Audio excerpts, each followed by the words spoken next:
We are back for another 90 minutes of really kind of next level stuff to talk about. I'm Jennifer May with the Broadcat. Welcome again back to our Ethics Ambassador Academy. Looking forward to this next session that we've got going, or really around implementing our Ethics Ambassador programs.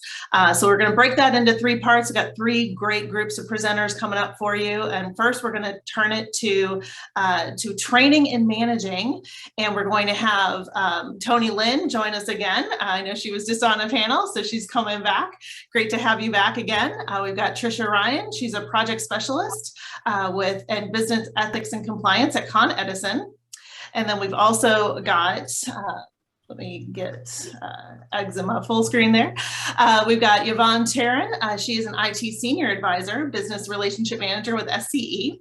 Cherie Raven is our Director of Ethics and Business Conduct at Raytheon, and Stacy Simpson is Project Specialist in Business Ethics and Compliance at Edison.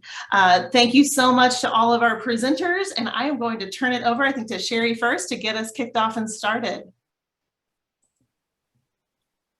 Cherie, you might still be on mute. Yeah, I was looking for that button. I'm actually going to turn it over to TL. We're going to let her just keep rolling. Awesome. Thank you.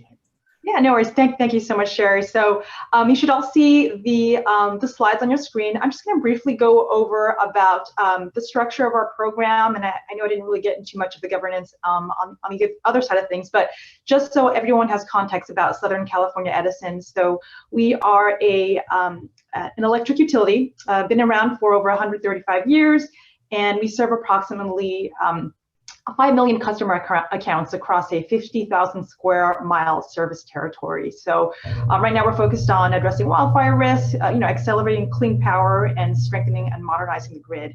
Now you can see currently on your screen, this is how our program is structured. As if you were in the earlier session, we modeled our program after our 6 company values, which you can see at the top there. So we actually did start out with an Ethics Ambassador program, but actually evolved the program to focus on values.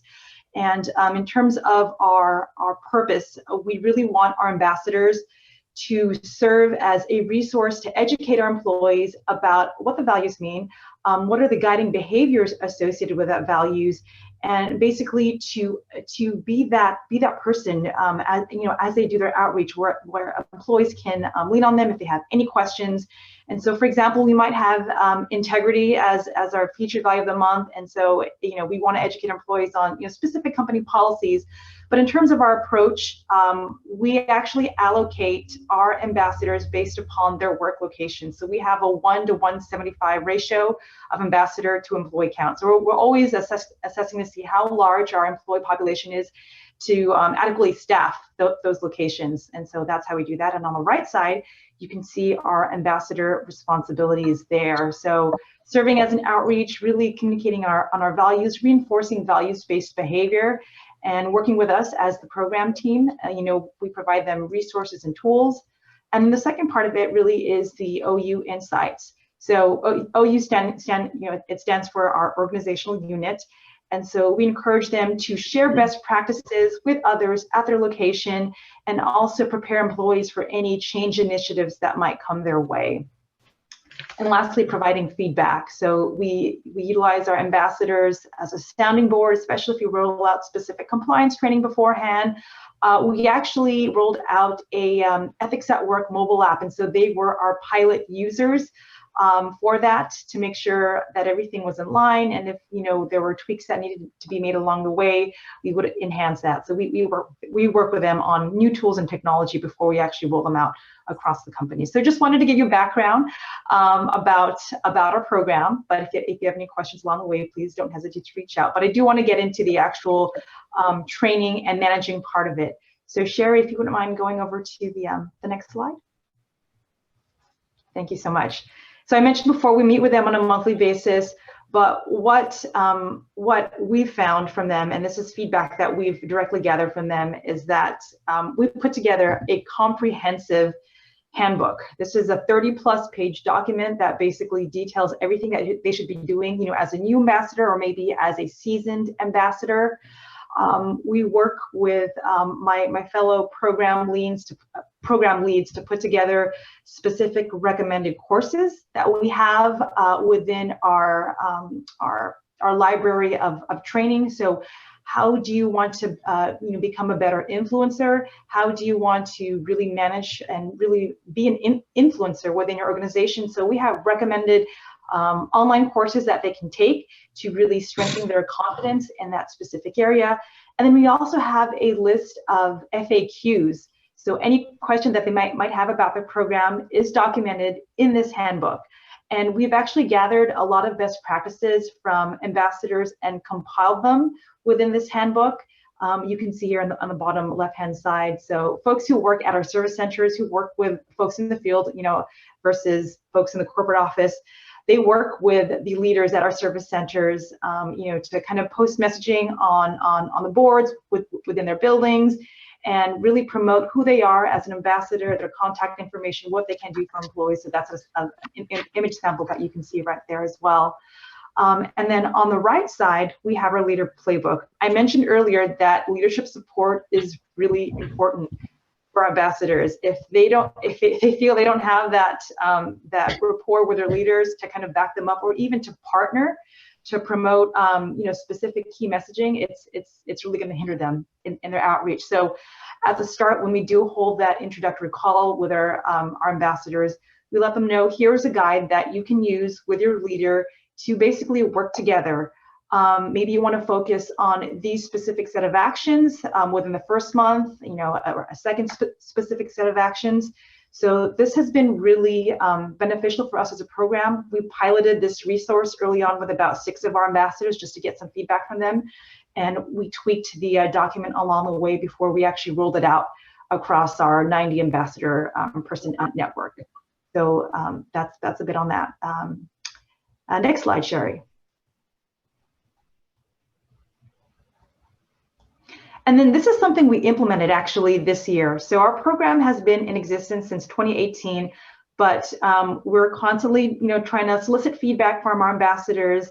And aside from the 90-minute meetings that we have once a month, they wanted something additional for those maybe folks who are a little new and wanted to ask questions that maybe they might feel inhibited to kind of ask it in our large person meeting. We actually implemented our values ambassador office hours this month. So it's roughly 30 minutes. There's no agenda, there's no set presentation. It's basically for them to come and ask questions. And so it's not a big group. I would say it's maybe less than 10 people at a time that actually use our office hours. But they might ask about how can I effectively use this tool or resource, or maybe can you navigate around our SharePoint team site? Can you demo some of the tools and resources? And so I'll actually go through that with them, and maybe get some feedback for them as well, especially if they've used it firsthand, and ask questions. We have a really good discussion, an intimate discussion with our ambassadors that way. And a lot of folks sometimes just pop in just to listen in to see what other questions might be asked. And that's been really helpful for them as well. Are there any, I haven't looked at the chat, I'm kind of focused on this, but if there are any questions for me that you've seen, I'd be more than happy to. Everyone is loving your playbook. I think that, are you comfortable sharing that with us, or is that something we can put on the resource page? Fantastic. Absolutely. I'll work with Alyssa to drop that in. Awesome, awesome. I'll turn it over to Stacy or Cherie next to actually. Can I give her back? I'm up, Stacy. Sure, yes, yes. Okay, great. Well, good afternoon, everyone. Let me see the next slide. Oh, no, slide before that. Let me just show. I love that scene of New York City. So the one right before that, Sharon. There we go. Look at that. You can see the Edison Tower right there with the clock. Good afternoon, everyone. Stacy. To the other one now, I'm sorry. My name is Stacy Simpson. I'm a project specialist in the program management group at Con Edison in New York, also known as Con Edison. I'd like to share with you just a little bit about the company. So Con Edison operates one of the largest energy delivery systems. We were founded in 1823. Wow. As New York's gas lightning, our electric, gas, and steam services provide energy for over people who live in New York City and also Westchester. And I'm also here representing our sister utility, which is Orange and Rockland. They're about the northwest suburbs of New York City, and they provide electric and gas to about 300,000 customers in 6 counties in New York and also in New Jersey. Okay, so I just wanted to give a little background about our program, which you probably heard from my colleague Santos. The Con Edison program started in 2012. We started out with like 15 and we're up to 122. And it's across Con Edison companies. So that's Con Edison Clean Energy Business, Con Edison Transmission. And we also have about 14 employees. Our program started, like Mike said, almost 30 years ago, and they have like 15 members and they represent a cross section of employees, about 1,100 folks. So we call our EA ambassadors VIA advisors. We call them VIAs for short. And the things that we ask them to do is to share our ethics messages, providing resources for their colleagues on any ethics related concerns, and to also support the Con Edison company in maintaining a culture of ethics. So some of the things that we expect them to is to attend regular meetings. Here at Edison, we do them quarterly. ONR has them monthly. It is a network of management and union employees. They serve as a resource for our employees with any questions. They're the conduit between us and the employees, and they are nominated by their vice presidents. And then on our side, they apply. We vet them. We vet them through our diversity and inclusion group, our HR group, and also our corporate security to make sure that there are no concerns or issues with misconduct. And we also ask them to promote our ethics and helpline. So we give them all kind of resources and tools to make sure that they are well equipped to go out and do their role. They serve anywhere from 1 to 3 years. We do have some turnover. People get promoted, people go to another department, but people that really enjoy the program, when they go to the news department, they want to remain to VIA advisor. So we reach out to their VP and we keep them on our work. Okay, the next slide, please, which is and managing these ambassadors. So what we do is once they get selected, they've been vetted and everything, we send them an email, hey, you've been selected as a VIA advisor. We're inviting you to a orientation. And at that orientation, we give them an overview of our program. They get to hear from our CECO, usually our VP, our president comes in and will, welcome them.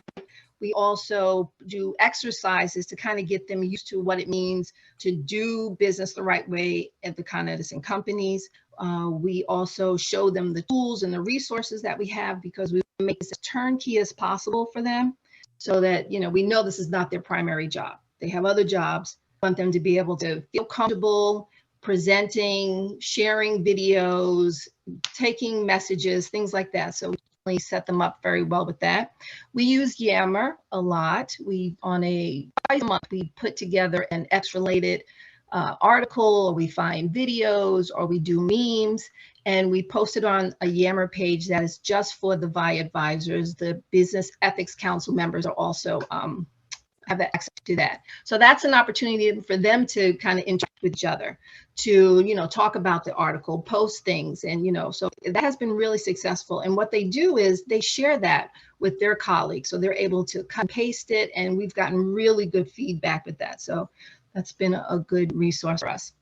And something that I like to do with them as far as training is desk visits, especially the new VIAs when they come on board.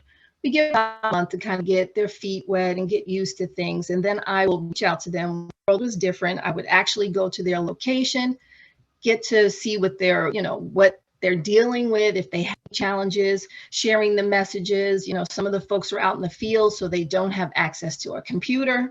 So what can we do so they can still, talk about the message, talk about ethics, letting people know that they're there for them if they have any issues and concerns. So that seems to work out really good because sometimes people feel a lot more comfortable talking one-on-one instead of in a big room. So now that we have the pandemic, we've been doing it virtually, and that has been really very good as well, because this way it's more convenient. If they, start at 6 o'clock in the morning, I'll be able for them if they have to work late at night. So we make it work for them. We definitely work around their schedule. And then my last slide are just an example of some of the resources that we share with them.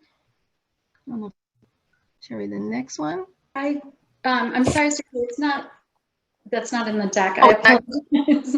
Oh, that's okay. All right. So what I wanted to share with you, some of the resources that we have. We have this communications called Manager Talking Points. We send that to the advisors to share with their colleagues, and we break it up to like 3 different areas. So we give them an overview of what our theme was for that quarter. Then we have a scenario and what would you do? And then we have some takeaways that they can use. So they can break that up when they're sharing that with their colleagues. Because sometimes if you send an email with all this information, you're going to lose them. It's just too overwhelming. So just give them a little bit at a time to keep them interested. And that has been really successful for us. And then I also had on there the toolkit. So on Con, which is our company intranet site, we have a toolkit. So we have the presentations available for them. We have sample scripts if they have to talk to their colleagues about a sensitive situation. We have videos, we have games, and we also encourage the VIAs to be creative. You know, if they have a presentation that's done very well for them, we put it in a file that other VIAs can have access to, and they can kind of, you know, customize it to make it their own. But, you know, they've made up video games. Not video games. They've done like a Jeopardy type thing, things like that to keep them creative and interested and engaged. We try to, you know, do whatever we can. So that's why I tell them, I'm here to help you. I want you to be successful. So if you need me, you know, reach out. And we've really developed some really good relationships. That's my last slide then. Yeah, Stacy, thank you so much for that. We got a question during your talk. Could you just say a couple more things about the monthly activity reports that you have them submit? Oh, yeah, sorry. So the monthly activity report, as a requirement, we want them to do outreach. So it's broken up into 2 different sections. The first section is outreach. So did you talk about the ethics theme at a safety meeting? Did you present at your all hands meeting? Did you have lead a discussion about a yammer with, you know, some of your colleagues? So we asked them to report that on their activity report. What did you do, when did you do it, and how many people did you outreach to? Now, the second part of the activity report is your, if people come to you, then issues or concerns. So we have categories that they can like drop down and check off, and then what was the issue? Did you handle it? How did you refer them to the ethics helpline? And then what day and what was the outcome? Not my screen. Oh, there we go. So we always tell them that if you're doing the outreach, if you're talking about the ethics themes, if you're talking about the ethics helpline, then you are reaching somebody. So if they don't come to you directly about an issue or concern, maybe they're calling us directly. So we really push that on every presentation that we do. Our last slide is always about, you know, promoting the ethics helpline to let the employees know that there is a resource for them for any issues or concerns. So yeah, that's a picture of sources that we have available. Je prends. Ah, debout, oui, c'est bon. If everyone else could mute their lines, that would be faire. awesome. C'est parfait. Rien ne se pêche. And Thank you. the yellow sticker there, it says Values Action Advisor, Let's Talk. That's a little cling. So when they come on board, we give them a little folder of all the goodies and resources and things like that. So they can put on their desk and make them stand out if people walk by. Oh. I think we lost her. And then see, you know, I'm by Let's Talk Bill along with our logo, that Values and Action Advisor. And we also have them put that on their signature as well. And that's it. Awesome. Stacy, thank you so much. Cherie. All right, I'm gonna stop video on my end so that I can maximize my bandwidth. All right, wait, that's not what I meant to do. Okay, in any event, hi, I'm Cherie Raven. A lot of you know me. A lot of you know that I started my career at the Ethics Resource Center before it became part of ECI. And like a number of our panelists this morning, I've been through some things, if you will, in terms of enforcement actions with, let me redo this. Okay, Not just at Raytheon, which if you Google us, you'll find plenty. But when I came to Raytheon 6 years ago, it was the third consent agreement that I was having the opportunity to help manage. And as the first two, we built ethics ambassador programs at those other companies. Raytheon's a little bit different. Raytheon company got through our consent agreement, and then we merged with United Technologies Corporation to form on April 3rd, 2020, Raytheon Technologies. So it's been quite a 2 years. Raytheon Technologies is quite the organization. We are $65 billion in revenue, 80,000 employees. But I'm going to talk today about one particular business unit, Raytheon Intelligence and Space, which is where I spend the vast majority of my time. We are 34,000 employees and about $15 billion in revenue. So still a very large organization, obviously. And our business unit has about 600 locations. So a different challenge in building this network from those that I had, kind of managed previously.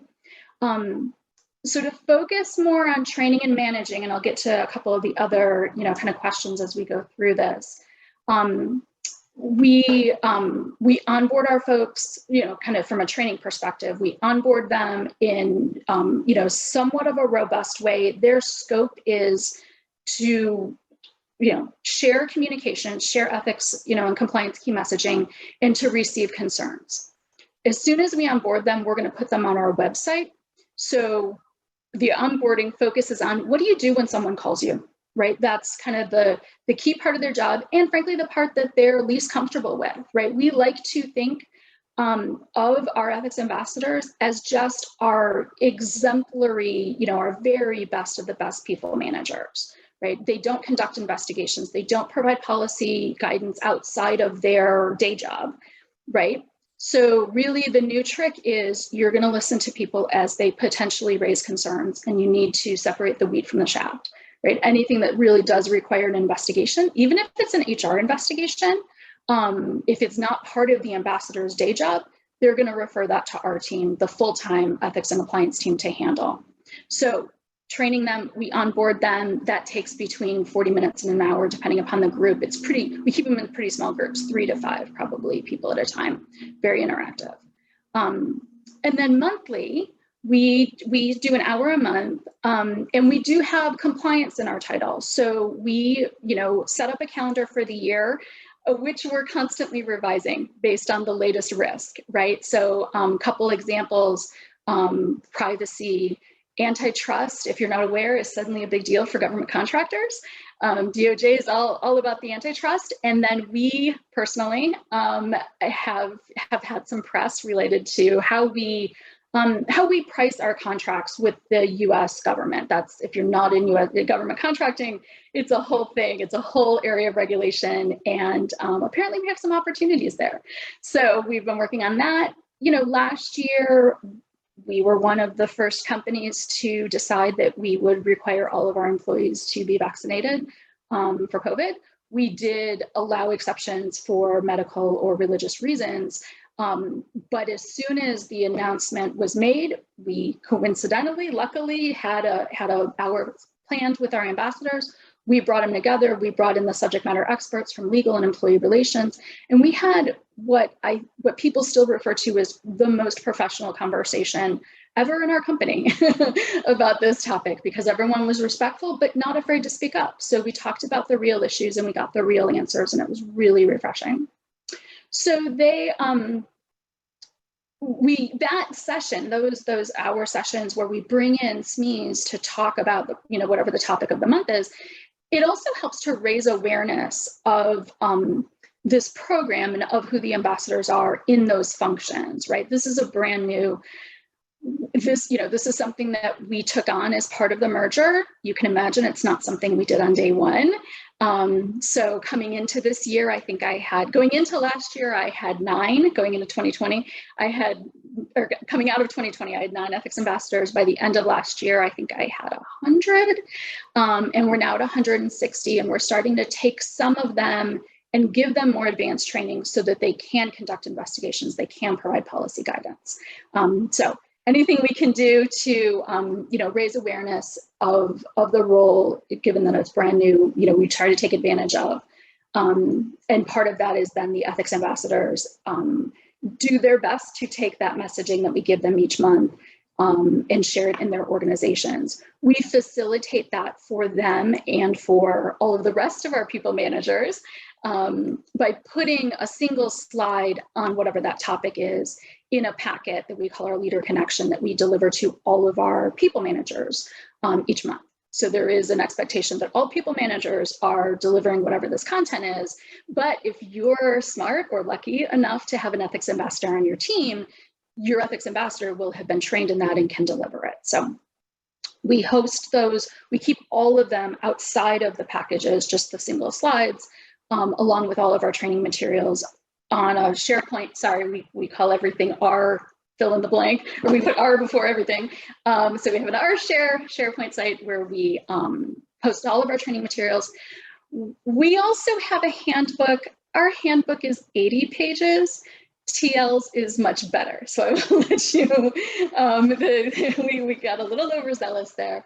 And then we actually have a non-retaliation handbook, which again is a heritage UTC practice that is really cool. Very proud of that.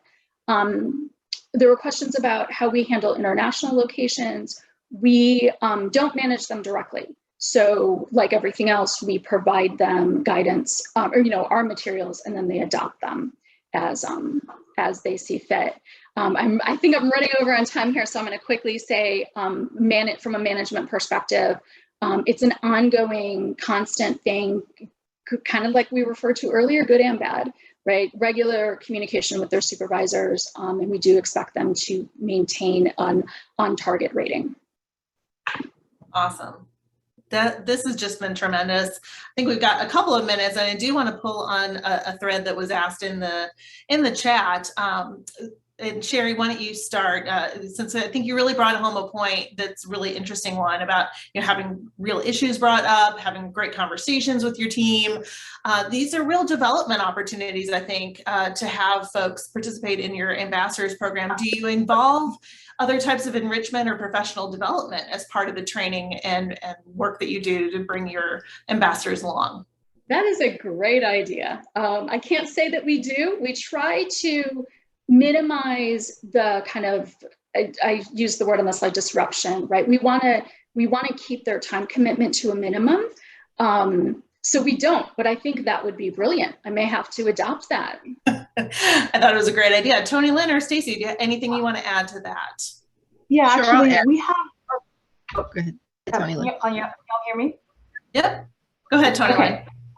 Yes, we actually have offered opportunities, and they're completely optional to our ambassadors if they want to kind of develop their skills in facilitation.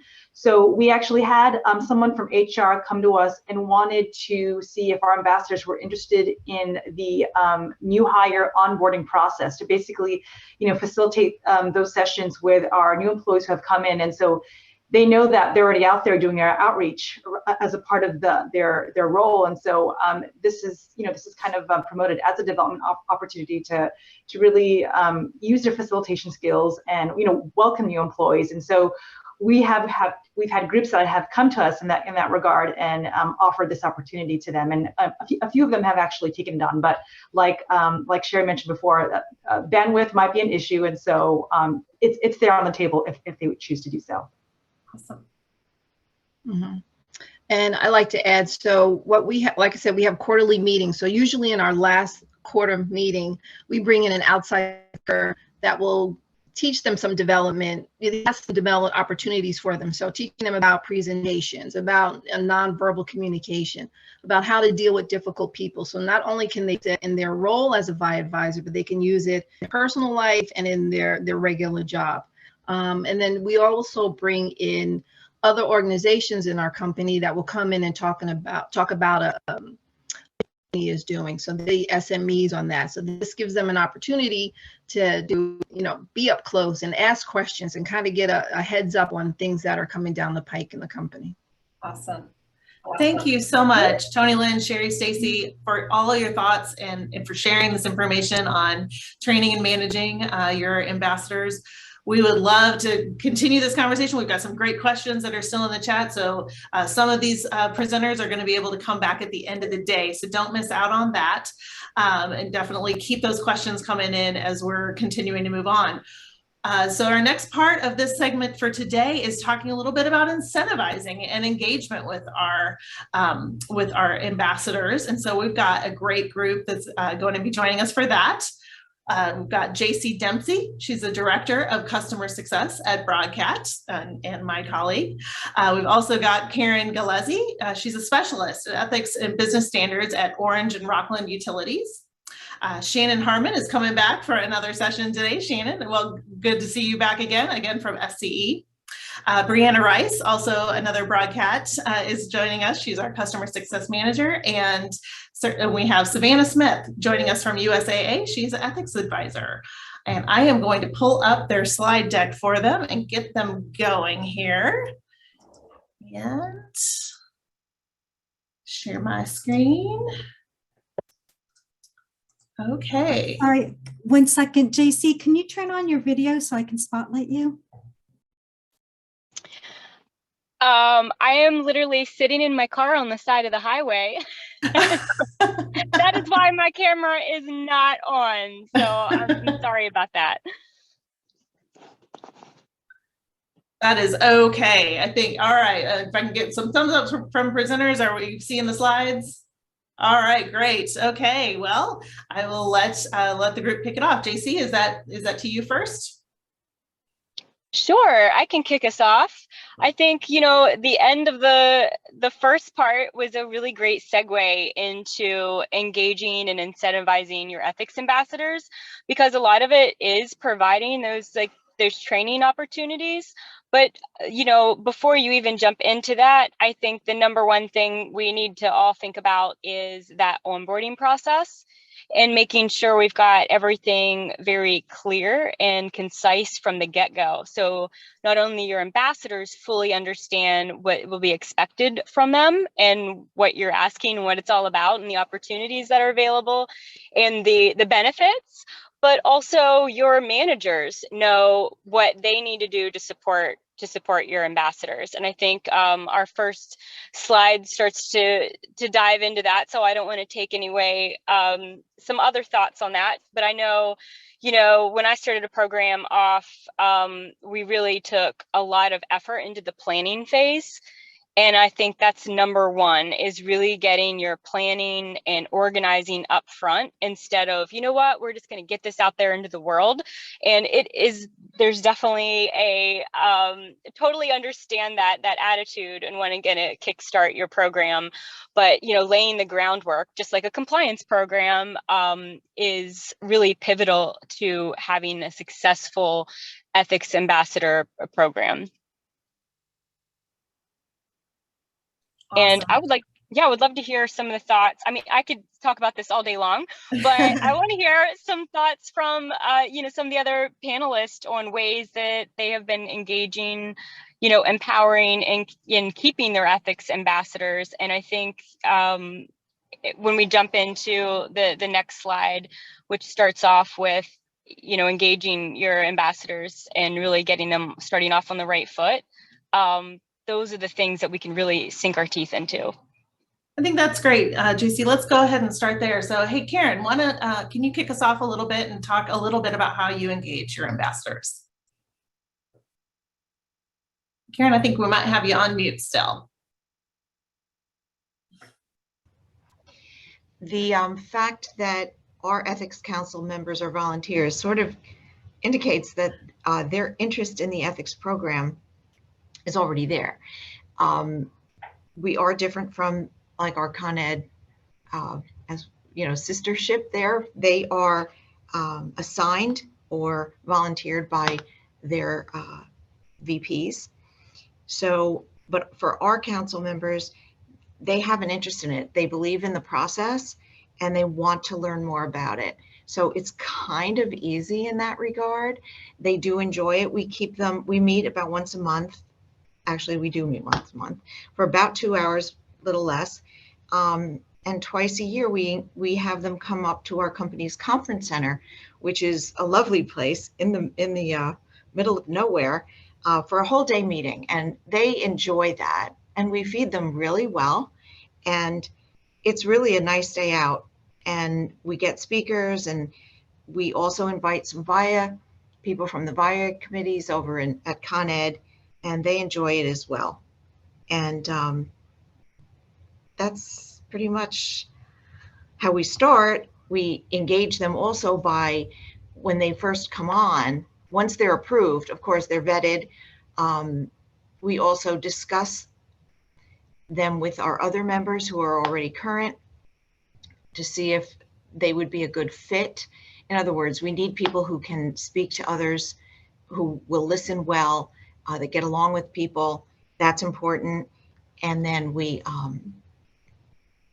onboard them on our first meeting of the year by giving them all the tools they need.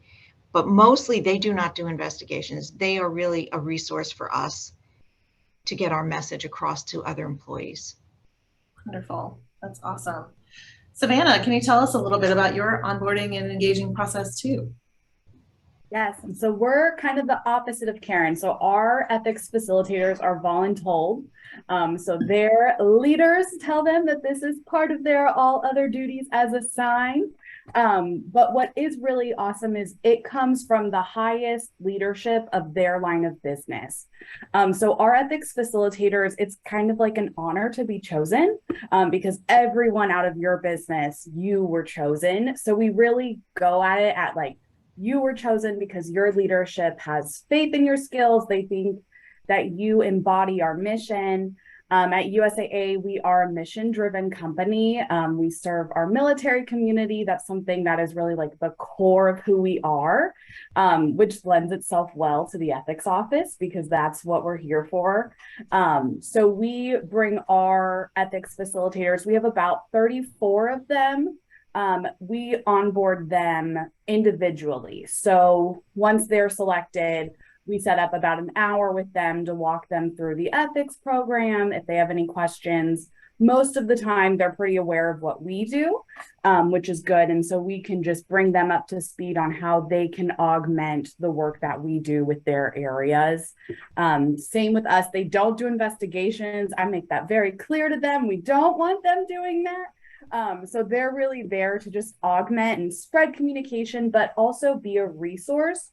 So we spend most of our training talking about how to have conversations, which like that sounds silly to say that, right? But it really is important. They need to know, one, the stuff that we're like, hey, maybe avoid these questions. Don't ask for all the details, but really how to follow up, we've learned is the most important part of, hey, I heard you, and this is what I did with your info. So Savannah Smith from the ethics office or whoever will be reaching out to you so that employee knows, hey, this is a person I can trust and they did something with what I came to them with. And then we host quarterly meetings, which is a little less than some people, but most all of our ethics facilitators are executives. So we are trying to be mindful with their schedules.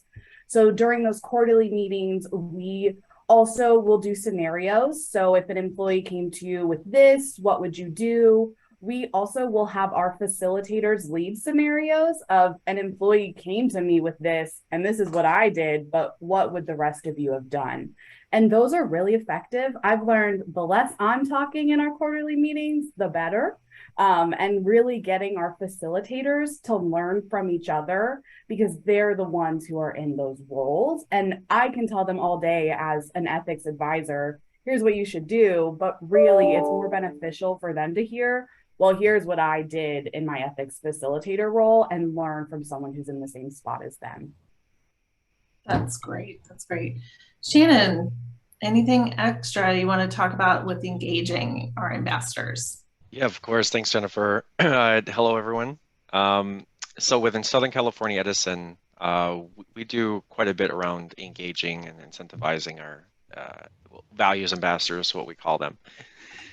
It starts very first at sponsorship. So just like Savannah mentioned, it's like having buy-in from the top and having the most senior leaders just share the importance and share the importance with the values ambassador that hey, they've been chosen.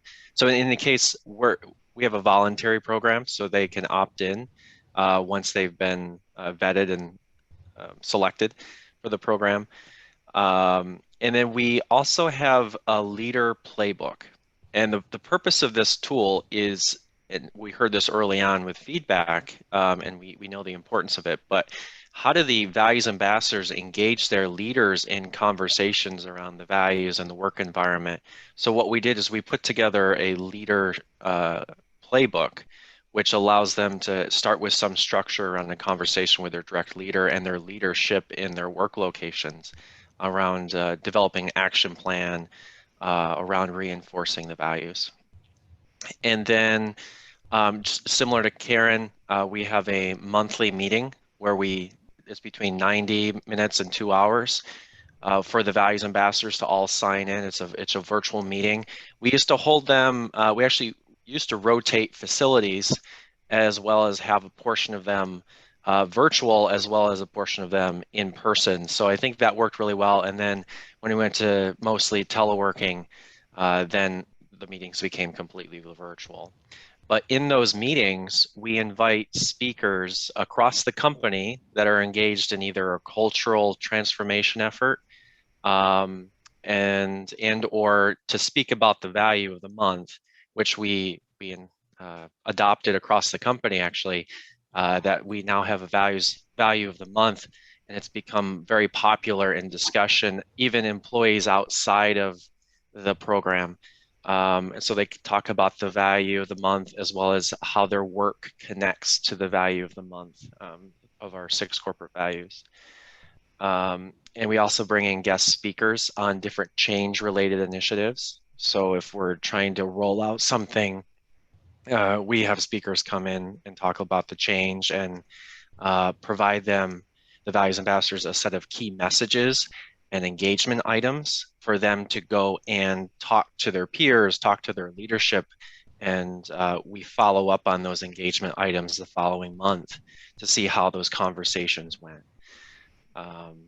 And then we have also regional meetings where we bring in the values ambassadors and we in smaller groups, smaller subgroups, and so allows collaboration amongst the values ambassadors more in facilities or in their operating units and across operating units. And so those are just some of the ways that we engage them in terms of meetings. Fantastic. Hey, Brianna, can you wrap us up a little bit on this slide and talk a little bit about what your experience has been with engaging ambassadors? Yeah, absolutely. So I'm actually going to have you go to the next slide, okay, if you don't mind, and I'll go a little bit more in depth on engaging ambassadors here. So one of the biggest things I found in my past managing the Global Ambassador Program is that you really need to start from the beginning. When you're onboarding ambassadors, you need to begin yourself planning, being organized and thoughtful, and thinking about how you're going to set them up for success moving forward. So, you can do this throughout your onboarding, but you also need to consistently provide them with tools. In my situation, it was on a quarterly basis, but providing them tools to really be prepared for if someone comes to them with a concern or someone has a question about a policy, procedure, the code of conduct. They need to be able to be equipped to answer those questions. They also need to know where to find the information, and then to point them in the right direction as well. I also found it really helpful to have that open line of communication. We had training opportunities in addition to our quarterly meetings. We provided learning and development opportunities on a quarterly basis. So two meetings on a quarter where we could do co-learning opportunities. They could talk about some of the lessons that they learned, some of the struggles that they had on different topics, and then we could help guide them in that direction. Awesome, thank you.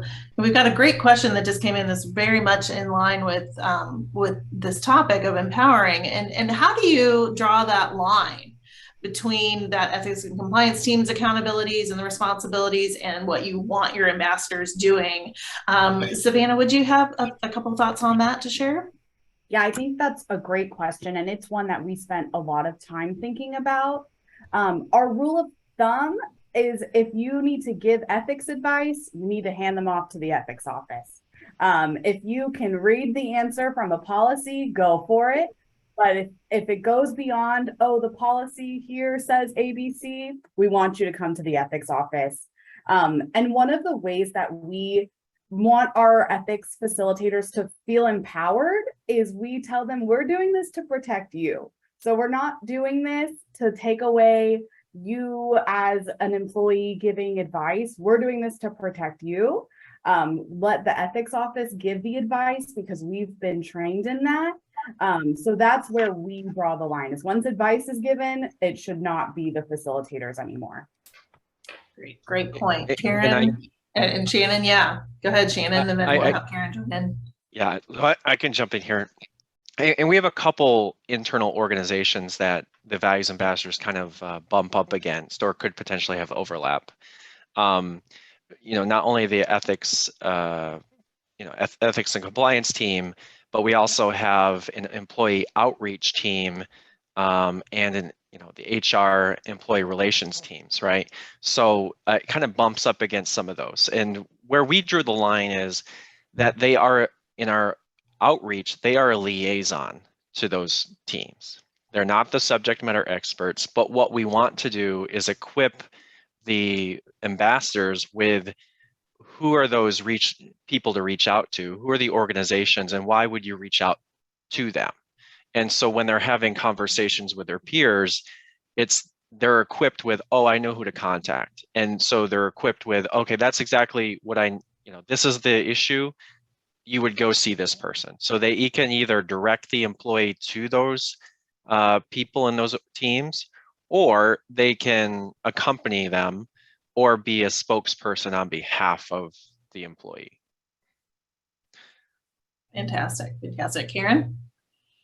Well, because our members really act as liaisons between the employees and our office, which is really just me and the director of business and ethics and business standards, they really do come to us when they have issues that maybe even an anonymous employee can go to them and say, I don't want my name mentioned. It's all very confidential, and they can come to us and they can act as the liaison to give that person the correct information that they need. And that works out very well. People feel safe in that situation to come to our ambassadors. A percentage of our concerns are raised through our council members that come to us as cases. And we also rely on them to give us the buzz, so to speak, about what's going around the company. Needless to say, during the pandemic, there was quite a bit of that. But also, especially after major initiatives have begun or major events are happening in our company, you get rumors, people talk, and our ambassadors come to us and tell us what people are saying. And because our director, Mike, reports directly to the president and he's part of the leadership team, he has their ear. These issues do get directly to the people who are leading the company. And so there is an empowerment in that, and that they know they're listened to and respected. And it's a leadership development opportunity because they are given that access. We do have, guests, and our president attends at least once a year to speak personally with our employees. And again, we only have 15, so it really is more one-on-one. And we have done virtually for the past 2.5 years.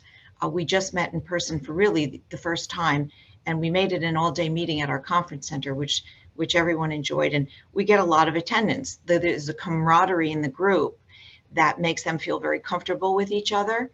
And it is a nice group, and they enjoy it. So that alone is incentive for them to attend and be part of. That's fantastic. That's awesome. And actually, I think that a lot of what you were saying there really kind of bleeds into this concept of keeping those ambassadors after you got them on board and you spent this time and energy to build them up. You want to obviously keep them around. I think what you said too, Karen, is really insightful. That they become those the person that people go to, and so you want to make sure that that's consistent for all of your employees and all of your teams. And so that is really fantastic. I'm going to throw to Jaycee for a second. Jaycee, would you like to kind of kick us off with the rest of this topic of keeping your ethics ambassadors? Yeah, I think you'll see a theme between these three slides, and that is that there's a lot of bleed over between all of these things, right? Keeping your ambassadors is very much about empowering them and also starting them right on the right foot. And, before when we were talking about like tools to answer questions, I think it's important to think about some of the other things that were brought up by Karen and Shanon earlier was, it is about bringing people to your ethics office for questions, but without your ethics champions or your ethics ambassadors there to be the cheerleaders for people and give them that extra nudge or like, hey, you should reach out. It really increases that comfort level so they go to the right place and you're hearing from people you wouldn't normally be hearing from. That's the real benefit. And then the other part of that is there are some questions that they can answer by knowing the policy, but instead of, thinking, oh, okay, well, they should go and like scour these policies and be policy experts, which, isn't realistic, giving them the one pagers and the quick hits, that they can use as quick reference guides so they can talk at a high level and even hand that over to the employee, right? And giving them that feeling of empowerment, like I know how to handle the situation because I've got a one pager. It's not me just saying it, it's something I've got from the ethics office, and it's got next steps on it and where to go. It's helpful in keeping your people around because they feel like this isn't like a liability or something where they may step in it, that they've got that comfort level and that safety net. And then I think this other point in keeping your ambassadors is those check-ins. We've heard, quarterly meetings or monthly meetings. I don't think that there is a perfect fit for every organization, but I will say a really good rule of thumb is to have some kind of communication on a monthly basis to keep them around and feeling like they're making an impact. So whether you're just picking their brain, asking them for input, you're just asking for them to send along some information or pass along, a job aid on a topic that's a particularly high risk for that time for your organization, that's anything, even in addition to having those quarterly or a monthly meetings, just having that touch point is a really great way to, again, keep those lines of communication open. Shanon, how do you keep those ambassadors engaged and moving and keep them with you for a long time? Yeah, so I think it all goes back to the context and, setting the stage on even the onboarding process is that, you were selected or you were nominated because of these qualities. So we really see you as a role model for the values and for the work environment that we want to create or have at the company. So it starts at the very beginning. What we also do, and Karen mentioned this, having recognition events. And at the end of the year, every year we have a special event for them, where it's not one of the regular monthly meetings. It's more in a recognition for them. And then I guess before the pandemic, we would bring them all together in a large conference room. We have about 92 ambassadors across the service territory. So we bring them all together in a room if they can make the trip, and we give these little trinkets, like whether it be a customized notebook for them or other small gifts for them just to recognize that their effort, as well as bringing in our program sponsors, so the head of HR, the head of ethics and compliance, and having them speak directly to the values ambassador and the work and the value that they're creating for the company. And then also monthly, we do hold values ambassador spotlights, which is a way for each of the values ambassadors to showcase the activities and the value that they're creating in their work locations. And so what this is a little bit of like, hey, show us what you're doing, share best practices, as well as to spotlight them in the work that they're doing. So those are just some of the things that we incentivize them, along with having a formal goal that they put in their performance review, goal setting, and then have their, have them have a little bit of a tie to a goal and as part of their performance review. Awesome, awesome. Savannah, what kinds of additional things are you doing to help keep your ambassadors? I think one of our biggest things that we're doing is we really try to, with every interaction we have with them, is ask for their feedback and do something with that. So I don't want it to be an exercise where I'm always saying like, oh, what feedback do you have for me? And then I just go about my day. But we really do try to end every meeting with what worked well this quarter, what didn't work well, what ideas do you guys have? And then circling back with them, here's our action plan on what we can do quickly, what we can do in a little bit, like here's our goals to get there. And I think that has been really helpful. It sounds simple. We want to do more with recognition. Budget is always a constraint. So that's something we want to build towards with recognition and trinkets and things like that. But since this hasn't been a spot where we've had that, really just the asking for feedback and actioning on it has been really effective. And then we've gotten feedback again, where they feel heard and they feel like they're coming to this and making changes, which makes them want to continue moving forward. Awesome, awesome. Karen, last thoughts on keeping ethics ambassadors? I would say that they enjoy the group, and we do a lot of different things, which I'm going to get into when we talk about engagement tools. But because we do a lot of things together, we are a small group. It's easy for us to do this. So it becomes much more personal and more interactive. Again, the pandemic has been difficult for us, but we do intend on getting together again. We do meet at different area offices so that it makes it a little easier, because we are spread out a little bit more upstate sometimes in New York, but we will have our meetings at different locations. It makes them feel that they count, that they don't always have to come to the main office for meetings. And that's, again, when we get into engagement tools, I have a number of things I can talk about. Perfect. That sounds great. Well, why don't we kick off with one of the questions that we got, because we're about to the end of our time here on incentivizing and engagement, but I don't want to lose this question because I think it's an important one. Dan has asked, how large is the effort needed to effectively support ambassadors, hours, FTE, budget, those kinds of things? Brianna, you want to give us a couple thoughts on that, and then I'll get thoughts from the rest of you. And I think that's going to take us to the end of our time today.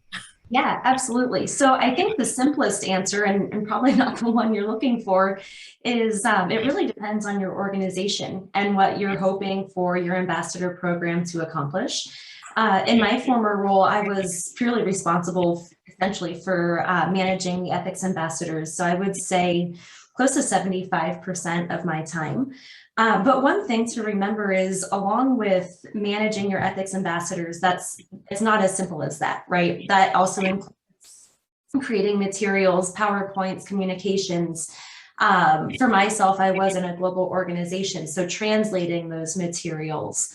Also, it depends on if they are going to be helping you with your training, right? Annual compliance training, or certain things like that.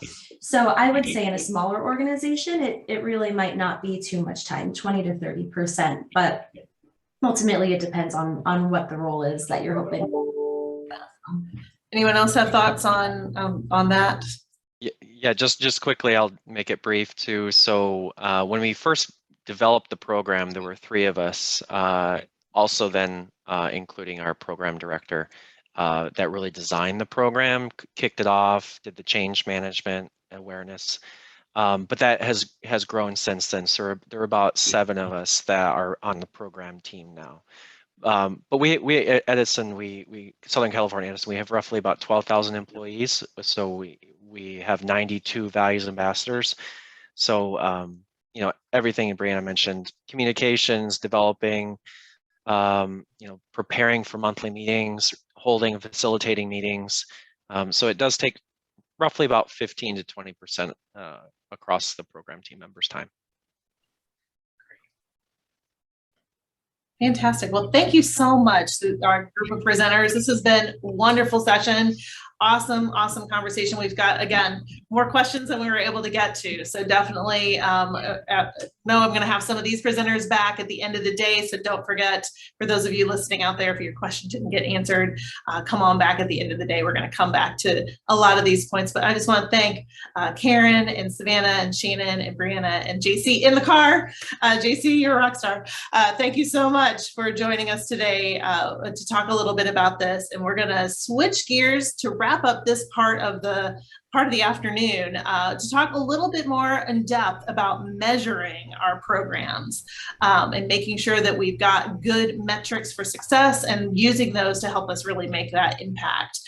So we're going to be switching over. So I'm going to stop sharing this particular slide and ask that our presenters start gathering for our last segment, which are Mauricio Gutierrez. Hello, Mauricio. Good to see you there.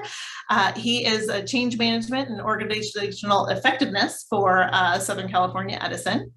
We also have Janice Marin joining us from Con Edison. She's their ethics and compliance communications lead. I think we've got Cherie back. Yes, from Raytheon. Hi, Cherie. Good to see you again. And Scotty Visser, senior ethics manager with Boeing. All right, so it looks like we've got our full group. I'm going to get our slide deck up and get us started. So let me share that screen now. All right, got thumbs up. We got it showing. Everybody can see the slides. Fantastic. Okay, well, I think we're going to go ahead and just jump right into some background about the program. So I'm just going to run through this list. We'll just go in the order that it is. So with Southern California Edison, tell us a little bit about the background of your program. Yes, absolutely. And you've been hearing this from my colleague, Shanon and Tony Land. So we've been in existence for 5 years, since 2018. We have about 90 plus values ambassadors, and the way we ask for them to fulfill this role is to invest 6 to 8 hours per month. And in terms of the year commitment, we're looking at for them to be with us in this program between 2 to 3 years. And in terms of the composition of the team program, we have currently 5 members now. 3 are from ethics and compliance, 2 from HR, and 1 from environmental services / operational expert. Awesome. All right. Con Edison. Hi, this is Janice, and apparently I'm having some sort of video problem. So that's okay. We can hear you just fine. So okay, great. So we, as my colleagues have been talking about so far all morning, we have 2 different programs, and the smaller one at Orange and Rockland Utilities is 30 years old, and the much larger one, the Value Advisors, is about 8 years old and started when I started with the company. There are 15 Business Ethics Council members at O&R and about 120 of the Value Advisors across 3 of the other Con Edison companies. The hours dedicated differs per Value Advisor or BEC member per month, depending if there is a meeting and how long is the meeting and did somebody come to them with an issue and are they presenting that month? So it's hard to say. Generally, I'd say an hour a month, but there could be months where it's 10 minutes and other months where it's 2 hours. So there's nothing definitive to be able to average out. And the size of the support team, all 4 of us who are on at this meeting today, we are the people who support the Ethics Ambassador programs throughout the Con Edison companies, and support 14,000 people. Wow, that's a lot. That's awesome. All right, Cherie, can you tell us a little bit about Raytheon's? Yeah, just to add to what I said earlier, we try to kind of minimize their time commitment. We selected them to try to get to a 1 ethics ambassador to 200 employee ratio. And we currently have 10 full-time ethics officers in our organization. Each of us have a chunk of the organization. And so there's some number of those ethics ambassadors that we kind of manage on a day-to-day, basis, dotted line. Fantastic. All right. And Scotty can tell us a little bit about Boeing's program. Hi, yes, I'm with Boeing. Our program is fairly new. It's less than 2 years old. We currently have 35 ambassadors at 4 sites right now, and we're building our program very quickly. Our ambassadors spend about 2 to 4 hours on their ambassador duties every month, and it is an 18 to 24 month commitment for them. And then there are 3 of us full-time that are dedicated specifically to building the Ethics Ambassador program at Boeing. Fantastic. All right, Scotty, we're going to stick with you. Why don't you tell us a little bit more about some of the metrics that you're using? Yeah, so, I really like it. Janice talks about measuring the success of an ambassador program and relates it to cutting Jell-O, which I think is such a great way to explain it because it really is difficult, right? Like trying to figure out, is this successful is really tough. But, in talking, we all found that we have very similar ways of measuring, including employee surveys, looking at our formal ethics cases and where they came from, and tracking our ethics ambassador activities. And I believe it was Stacy Simpson who just a couple, maybe an hour or so ago talked about her ethics report. And at Boeing, we have something very similar. We call it our engagement tracker. And so we ask our ethics ambassadors to go onto our SharePoint site. We have a survey posted there, and they put in the activities, they log in the activities that they're doing every month. And that tracker tells us the number of engagements that they're doing, the teams that they've engaged with, the number of people they've reached by those engagements, and then the types of engagements they're participating in. So it gives us a lot of really great information to use. Kind of split it up, and we can kind of look at that and see, is there a different group that we need to start working with? Are we seeing maybe an escalation in cases at a specific team? And do we need to have our ambassadors spend a little bit more time with that team? We also use employee surveys to quantitatively measure things like feelings of teammates, so psychological safety, trust in management, and compliance awareness. And then we look at where our ambassadors have targeted their communication. And that information can tell us if there's a statistically significant correlation to positive changes and our ambassadors and where they've been sharing their messaging. Great. That's great. Mauricio, can you tell us a little bit about your metrics? Sure, absolutely. And just to be putting this topic into perspective, right? So as where you are in your timeline with your program, either if you're starting or you're more mature in your program, it's important to have clear metrics. And it's good to revisit those metrics periodically in how you're doing. In terms of what we have done at Edison is that we actually spent some time last year to actually create a framework around how we want to measure effectiveness. So we actually created 3 categories in terms of how we actually doing as a team. And we have administrative duties, right? In terms of how we're running the meetings, how we actually are creating resources. So we actually want to measure how we're doing. And the way we do it is by actually reaching out to the VA community to give us feedback. So that's one category. The second one is how a values ambassador is fulfilling that role. And basically, are they following the responsibilities? Are they actually being effective in what they do? And lastly, how actually following or establishing best practices? And once again, the way we do it is by creating a survey to actually gauge where we are and where they are. Now, the last component is creating an impact on culture. And this is, as you know, very challenging. So how can actually we create a tangible or quantify this? Because you have all this great activity here going on, right? But at the end of the day, how can we see the outputs or the impact, the benefits of all this activity? So this actually, what the program has done is that we created a values maturity model that's still actually in a concept phase, but eventually we want to translate this model into an instrument that can help us actually assess or better gauge how we're creating a values-based culture at Edison. That's fantastic. So Janice, tell us a little bit more about how you slice that Jell-O. So there, as my colleagues have been saying, there are two different programs, but both of us use engagement or activities of our ethics ambassadors to measure their contributions. And we see here on the left, this is the Con Edison activity report. And as Stacy walked you through, it includes two sections, the outreach and the intake. And our main ask of our ethics ambassadors is outreach, because there is no guarantee that somebody is going to come to you with a question or an issue, but you can control how much activity you do for outreach. That's 100% in your control. So we emphasize that as the main portion of their role that we want to see action taken on. And as Stacy was talking about, we have quarterly themes, and those themes are based on 8 identified risks to the company that we are looking to the ethics ambassadors to help us mitigate. So this helps support the sustainability of the company, the future of the company, and also the speaking up in the ethics and integrity culture that we are building as part of their outreach.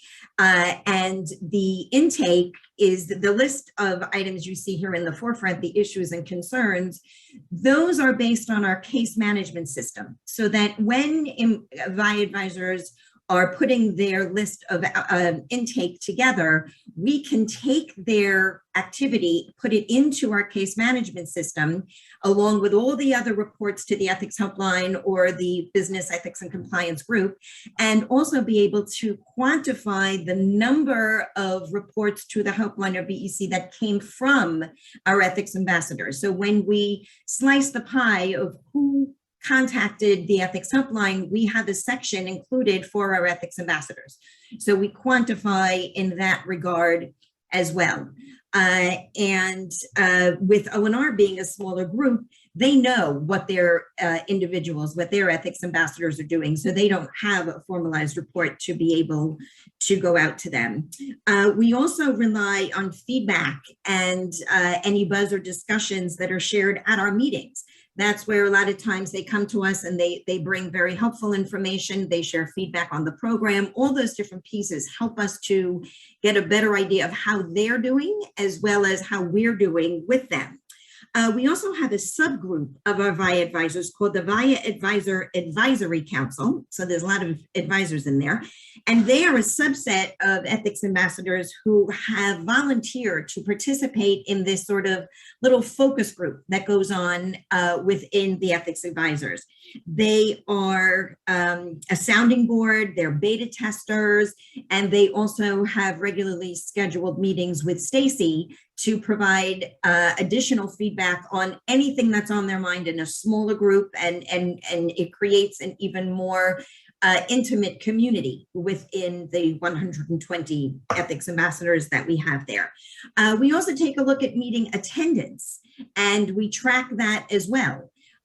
So when each year around October, I meet with the 30 plus vice presidents and some senior vice presidents at our company to discuss engagement of their people and who they would want to continue into the next year and who they would want to roll off.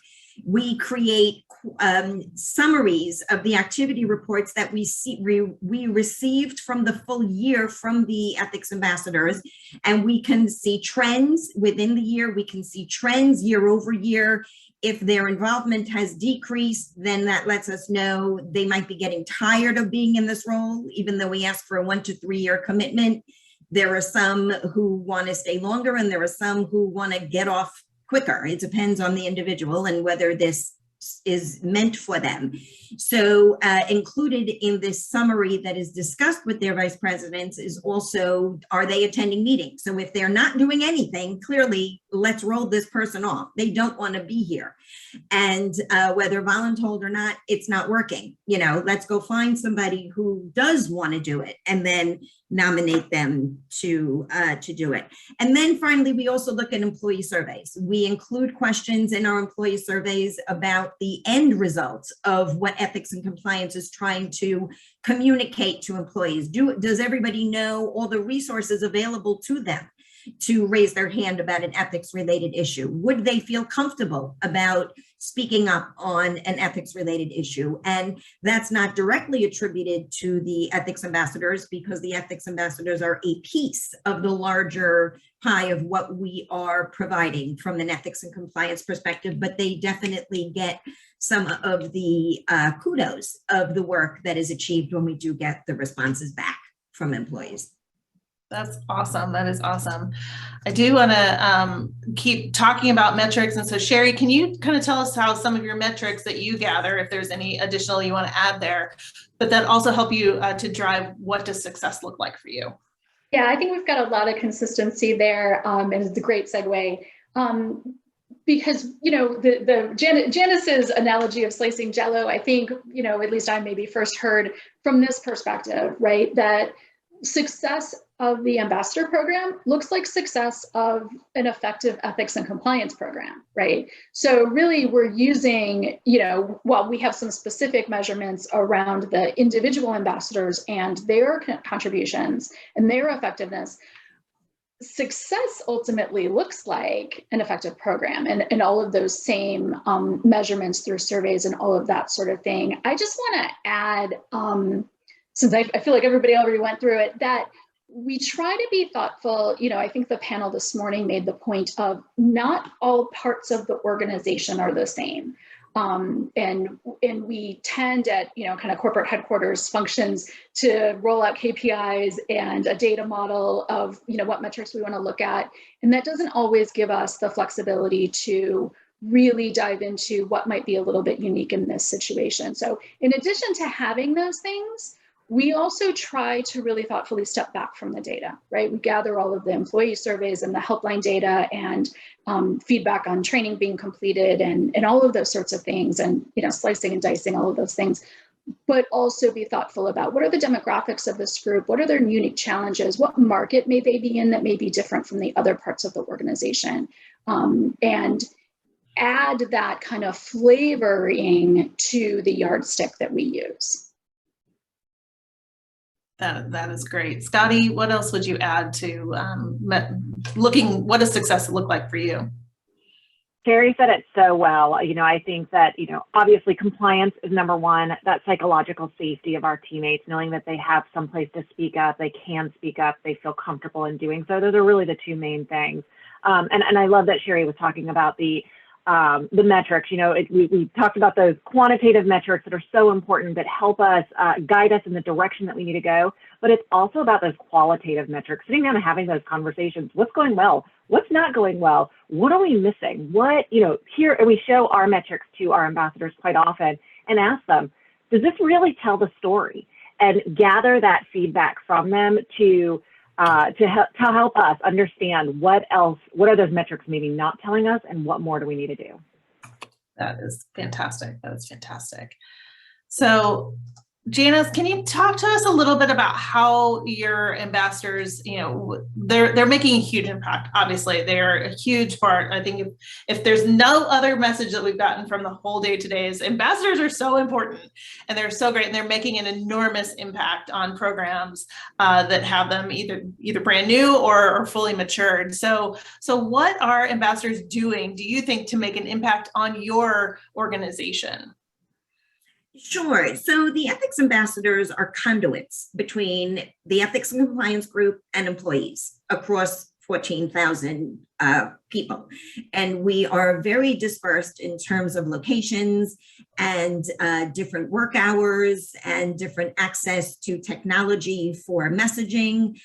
So some of them need to do their discussions, outreach and intake in person. Others can do things more online. As I mentioned, our main ask is for them to help spread the messages. And for that, when we have our quarterly meetings, we bring subject matter experts in on the quarterly theme to give a presentation to them, to teach them the topic, And then we provide them with a presentation deck with the expectation that they will find time and they will ask for time on different department agendas to be able to customize the message down to 10,000 feet from our 60,000 foot original message that is meant for 14,000 people, and be able to have the discussions with their particular colleagues on the items associated with that risk that are relevant to their particular work group. We also provide, as Stacy was saying, the manager talking points on the theme. So if they can't get to an agenda and they can't present in person, we have these materials that they send out also on the theme that have lists of tips or specific actions they could take, a Con Ed specific scenario of how this risk played out at our company and what was done to address it. And we also give them help spread the word emails. So if we are having a company-wide event, I'll put together an email, I'll send it to them, and with the request to help spread the word. So they then take that message that's already crafted, and all they have to do is push the button and send it out to all their colleagues, letting people know training deadline is approaching, or we're having this event, or if there's any sort of last minute announcements or communications that we want to get out to people, put it in an email, send it to them, and then they just forward it to their colleagues. So, it makes it as easy as possible for them to be able to be in that role. And also with them serving as a resource for their colleagues on ethics and compliance related issues, we provide them with a lot of material in our toolkit and our orientations and during every meeting about the ethics helpline and how they can access it and educate their colleagues on being able to access it. So there's a lot of promotion of the ethics helpline and the various resources that they do, as well as information on our code of conduct that we call our standards of business conduct. So they promote that as well, and the different sections of it that are applicable to the theme. And they also help their colleagues with interpersonal issues and support speaking up. So just like everybody else, we tell them, you are not the subject matter expert on ethics related issues. You do not conduct investigations, leave that to us. But if there's something simple and small, like what is the phone number for the ethics helpline, or when is that training due? By all means, please do give that answer. In that same vein, they are selected because they are the friendly face among their colleagues that people are comfortable coming to and talking to. So it's just the nature of these people to want to be helpful and to want to get in the mix and have a conversation.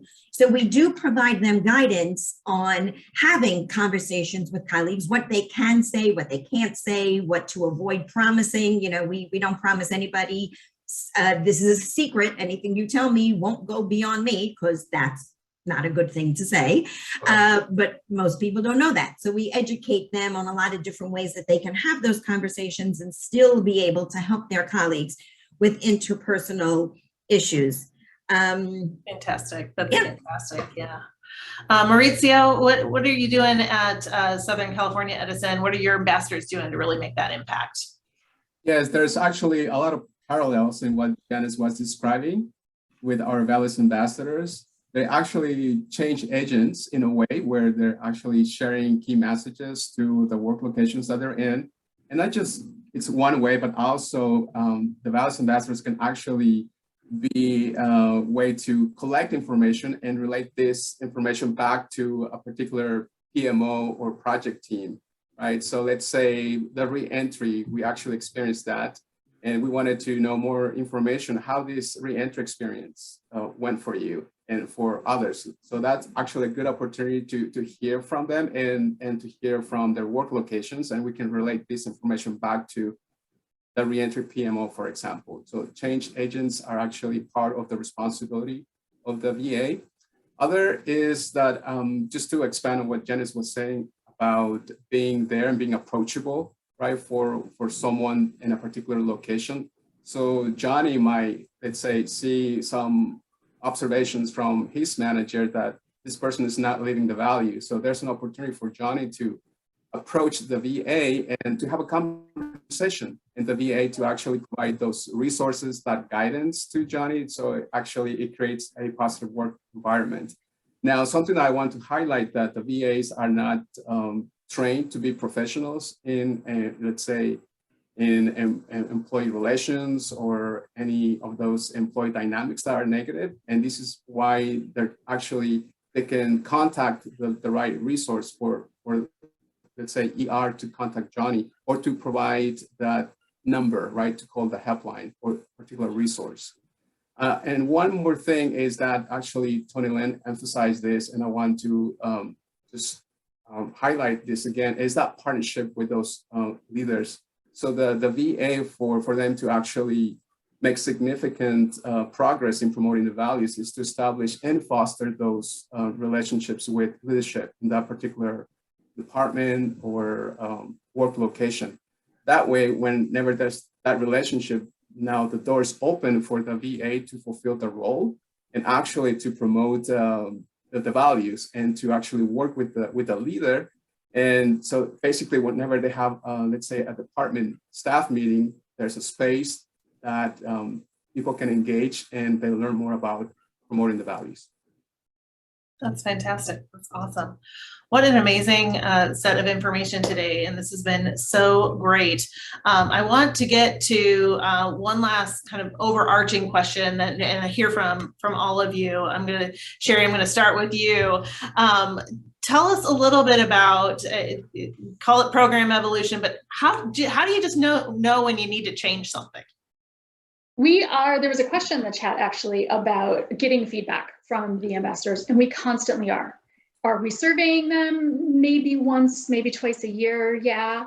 But it's a constant conversation, and they have given us amazing feedback about the program and how we can kind of manage the program better and help them be more effective. But they've also given us feedback on our actual corporate policies, which have improved based on their feedback, right? And then the communications and our effectiveness thereof. We do, we have a goal to get to a place where we have what we refer to as ECOs, who will actually conduct investigations. They'll still be part-time, right? But they'll be conducting investigations and providing that feedback, that policy guidance. And they've been really the current ambassadors, the ones that have kind of risen to the top as being the most engaged and the most effective, are leading that charge and giving us a lot of feedback on how we can do it best. That's fantastic. Mauricio, what do you use to tell you it's time to change something? Yes, actually, I do really like that term of program evolution, because as we know, if you're stagnant, you're not going to grow. So you actually need to be flexible and pivot according to what are the organizational needs, right? And what's actually taking place in the external environment as well. So it's good to have that open mind and be able to flex accordingly and to see what's going on in the organization.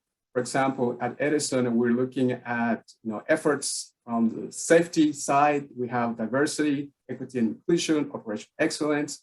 And basically what we have done is we have a governance body that actually is trying to bring all these cultural initiatives or efforts into one umbrella. And how do we work together, right? So this is actually a key component, because it's not just about the values ambassador over here, but it's how do we actually integrate with other initiatives so we can create that Edison culture. Also, on the second topic here is that program metrics that so that's something that we collect daily, right? Or any time we have. And what do we do with this data? So let's pay attention to that. And we need to actually create more resources, or this perhaps resources not being effective. So how can we change that? Right, just being able to pay attention to the information that you've been collecting. And lastly, to have those lessons learned. And at the end of the year, also to reflect what really happened at the year, what do we accomplish this year? And also one important component too is to keep your stakeholders informed and to get feedback from them as well. If it's the HR business community, if it's the program sponsor, if other leaders involved, let's hear from them. And that's how you actually pivot and evolve your program. Fantastic. Scotty, what about you? Yeah, so I think just like everybody said, it's that constant evaluation and being willing and to just make those changes. I think Carson had posted in the chat about looking at feedback from ambassadors, and that was one of the things that we got. Our ambassadors are always looking for more. I was actually very surprised at just how much knowledge they want. You know, we've got this limited amount of time that they have of their statement of work, and it's so difficult to be able to pass them on all this information, but they're very hungry for knowledge. So one of the things that we've recently done is created kind of a library where they can go in and learn more. So if they have that extra time, you know, they don't have to wait around on us to give that information. They can go into that library and find the resources on things like having difficult conversations or how to remain neutral when talking to somebody about an issue that they're having. So we are giving them more and more. So those are one of the changes that we're making right now. That is fantastic. And thank you. What a great way to wrap up our session here on metrics. This has been such a wonderful session. Learned so much. I've got so many notes here. It's just been incredible. I know we've got a lot of more questions that we haven't gotten to yet, but hey, that's the good news is we've got, after a break, a Q&A session. Many of our panelists from this session, as well as throughout the day, are going to be coming back here in after about our 10-minute break to talk about bringing it all together. I think metrics are absolutely a perfect segue into that, really measuring ourselves, testing ourselves, and challenging ourselves to continually make our programs better. Like you said, Maurizio, we're not growing if we're stagnant. So thank you so much to all of our presenters for this session on measuring and throughout our day. Elisa, I'm going to kick it back to you. I think there is a break on the schedule. How would you like that to work?